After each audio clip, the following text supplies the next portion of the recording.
이런 얘기 많이 들어보셨을 거예요. 촉법소년이라는 것을 믿고 아주 행태를 부리는 못된 아이들이 있다. 촉법소년한테 내가 어떤 피해를 입었을 때 촉법소년에게 아무런 조치를 취할 수 없는 걸까요? 절대 아닙니다. 촉법소년은 여러 가지 특징이 있어요. 가장 중요한 것은 촉법소년은 형사처벌을 받지 않는다는 거예요. 촉법소년이 내 물건 훔쳐도 나 때려도 촉법소년이니까 형사처벌 안 받으니까 어떻게 할 수 없겠구나. 절대 아니라는 거죠. 만 10세만 넘었으면 일단 촉법소년의 범죄에 대해서 얼마든지 고소하거나 신고할 수 있어요. 경찰에 촉법소년을 처벌해달라는 범죄 피해자로서의 의사표시를 할 수 있다는 거죠.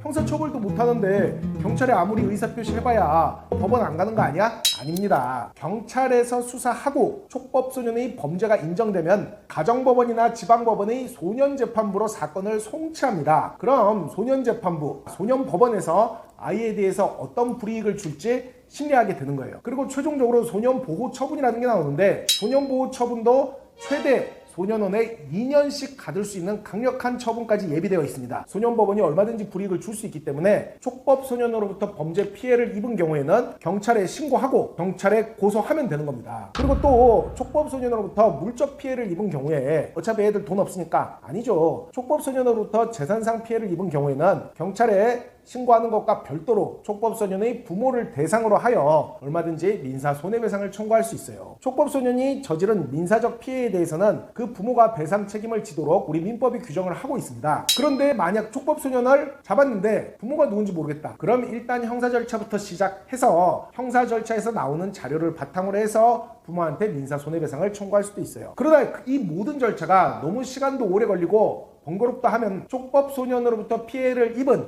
당사자가 소년법 전문 변호사를 선임을 해서 촉법소년과 그 부모를 상대로 협상과 합의를 통해 실질적인 배상이 이루어지도록 하는 것도 얼마든지 가능합니다. 촉법소년은 소년법과 민법 등에 의해서 보호받는 것은 분명하나 피해를 받은 피해자들 역시 법령과 재판 절차에 의해서 얼마든지 보호를 받을 수 있습니다. 다만 만 10세도 안 된 아이들, 초등학교 3학년이나 그 밑으로 정도가 되겠죠. 그런 아이들이 범죄에 해당하는 행위를 한 경우에는 부모를 상대로 민사 손해배상 등을 청구할 수 있을 뿐이고 또 안 된 아이들을 대상으로 경찰에 신고나 고소하면 사건은 진행되지 않습니다. 만 10세도 안 된 아이들은 애초에 촉법소년 연령에도 해당하지 않는 거예요. 그러나 촉법소년은 얼마든지 소년법에 의해서 소년원에 보내버릴 수도 있습니다. 촉법소년이라고 설치도록 내버려 두서는 안 되겠죠. 인생은 일전이다.